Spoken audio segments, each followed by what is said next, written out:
Hey guys, MotorCarNut here, and today we're talking serpentine belts. The lifespan, symptoms of a bad one or going bad, what do they do, and the cost to replace them, etc. On the front of your engine, this engine happens to be facing forward, but if you have a 4-cylinder or a 6-cylinder, it's going to be on the side. Doesn't really matter. The front of the engine is going to have a belt.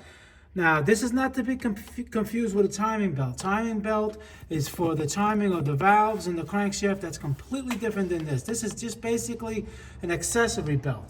So the first thing is, okay, the symptoms of this belt. Well, could be a lot. The number one symptom would be squeaking, a really loud squeaking noise. That means that the belt is slipping, or the belt is old and it's getting hard, and still, again, it's slipping, and that'll give you that screeching noise, especially in the mornings. Well, it's not really a symptom, but what you have to check for yourself when you hear that squeaking is the ribs. You see the ribs? So on this side is the flat part, and on this side you'll find the pulley where the ribs are, and you make sure that they're not cracked. You zoom, you look in really close. They can't be cracked. If they're cracked, you replace the belt. All right, what does it do? Well, there's accessories. You have a power steering pump, you have a water pump, you have a compressor, you have an alternator.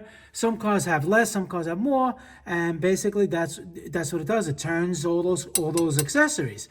Now, if this belt wasn't on, all right, you'll have no AC. You'll have a check engine light on for the alternator or power steering. It all depends, and it all hooks up to the crankshaft. It all turns by the crankshaft. The crankshaft is what's turning this belt, okay? And somewhere along the line where the serpentine belt is going to be a tensioner. This one happens to be here. Usually you can tell it moves. Sometimes you may confuse it for idler pulley. That's stationary, but you'll find that usually there's a mark on it, or you get your owner's manual or repair manual. You just look it up and you'll find where the tensioner is. This is the tensioner. They also go bad. All right, they have marks on the sides here, all different vehicles. It's going to have like a little window, and there's going to be like a little pointer. And if the pointer's out of that window, that's telling you that the belt is stretched too much, and that can cause squeaking and slipping, and that could be another problem. So good reference to do is when. Okay, let me stop it a little bit. When you get to like about, I would say, you got to go by the intervals of your car. You may have to replace this at 20,000 miles. You may have to place it higher. So when you replace it, it's good to replace the tensioner too. That was my point I'm trying to make. This way, both of them are done, and this part of the engine is fine.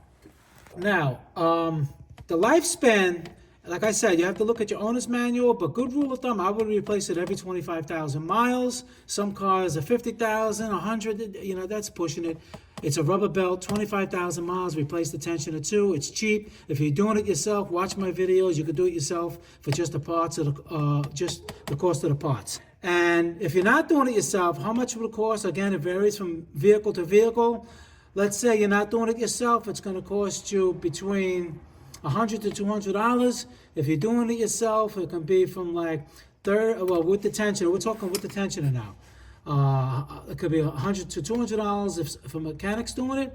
If you do it yourself by watching my videos and saving money, you can do it from probably, I would say, $50 to $100 yourself, and it's easy to do, and you can save yourself at least half the cost.